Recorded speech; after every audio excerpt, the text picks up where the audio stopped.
Dans cette vidéo, je vais vous décrire tous les signes physiques, émotionnels et mentaux qui indiquent que vous n'êtes pas enraciné énergétiquement. Alors restez bien attentifs si vous voulez découvrir toutes ces informations. Je vous propose également de vous abonner à notre chaîne en actionnant la petite cloche. Voici tout d'abord les signes physiques qui montrent que vous n'êtes pas enraciné.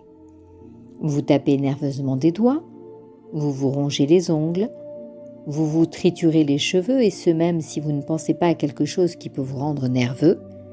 Vous bougez vos jambes ou vos orteils de manière impulsive. Votre respiration est superficielle et très rapide. Vous vous sentez étourdi, très nerveux. Vous ressentez des tensions musculaires.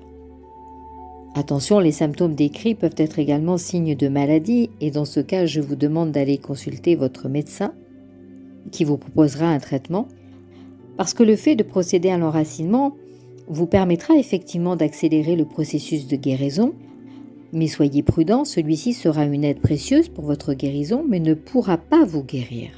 Toutefois, ne perdez pas de vue que certaines maladies physiques sont créées par notre esprit et n'ont aucune explication physique ou médicale. C'est le cas de la boule dans la gorge, de la sensation de serrement qui peut être à l'origine d'une crise d'anxiété ou d'une dépression, de l'oppression thoracique qui peut survenir lorsque vous êtes en présence d'une personne désagréable, c'est ce que l'on nomme les maladies psychosomatiques.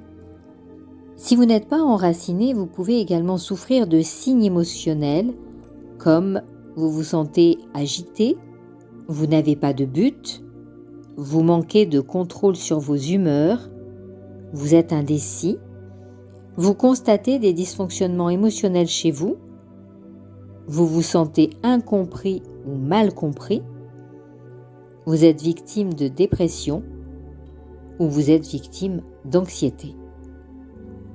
Mais également des signes mentaux comme il vous est difficile de vous concentrer et de faire plus d'une chose à la fois, vous êtes facilement distrait, vous vous sentez déconnecté de la réalité physique et du moment présent, vous rêvassez beaucoup, vous avez l'impression d'évoluer dans une sorte de brouillard cérébral, vous cherchez sans cesse à vous évader du réel, vous manquez de concentration, vous êtes indécis ou vous êtes victime d'états de conscience négatifs.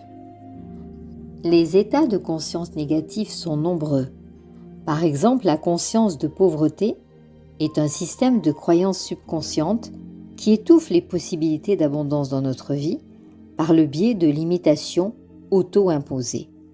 Ou encore la conscience de persécution qui est un système de croyances subconscient selon lequel on est persécuté. Cela peut être un résidu issu de nos vies antérieures, en particulier le sentiment d'être persécuté pour une cause, par exemple l'égalité entre tous les peuples, le droit à la vérité sans censure ni désinformation, etc. En effet, nos vies passées vivent en nous à travers un karma qui n'a pas encore été résolu. Sachez toutefois que lorsque des leçons doivent encore être tirées de nos vies antérieures, des synchronicités se produisent en relation avec ces anciennes vies. Un état de conscience négatif ou un déclencheur émotionnel dont vous ignorez la cause peuvent trouver leur source dans une vie passée. Alors tous ces symptômes qui indiquent que nous sommes déracinés peuvent faire tellement partie de nos vies que nous n'arrivons plus à les remarquer. Pour en prendre conscience, je vous propose de tourner votre attention vers votre corps plusieurs fois par jour.